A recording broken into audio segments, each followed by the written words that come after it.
আসসালামু আলাইকুম। গাজার উত্তরাঞ্চলে আল-শাতি ক্যাম্পে হানিয়া পরিবারের একটি বাড়িতে বোমা হামলা চালিয়েছে ইসরায়েল। হামলায় হামাসের শীর্ষ নেতা ইসমাইল হানিয়ার এক বোনসহ পরিবারের ১০ জন সদস্য নিহত হয়েছেন। মঙ্গলবার ২৫ জুন এই তথ্য জানিয়েছে সংবাদ মাধ্যম আল জাজিরা।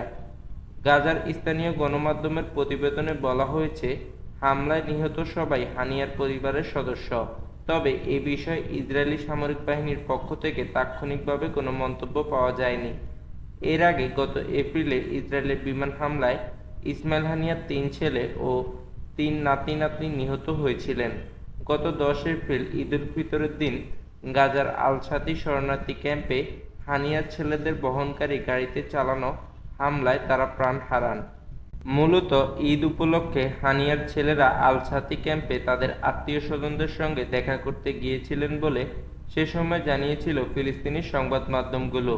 এদিকে ছেলে ও নাতি-নাতিদের মৃত্যুর খবরে শহীদ হওয়ায় আল্লাহর কাছে সে সময় সন্তুষ্টি প্রকাশ করেছিল হামাস প্রধান।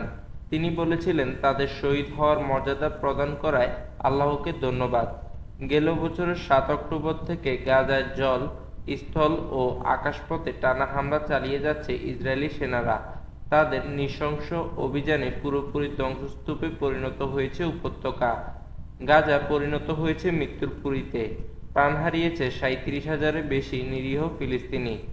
গাজায় ইসরায়েলি আগ্রাসনের জেরে চরম মানবিক বিপর্যয়ের মধ্যে থাকা উপত্যকাটির বাসিন্দাদের জন্য ত্রাণ কার্যক্রম চরমভাবে ব্যাহত হচ্ছে।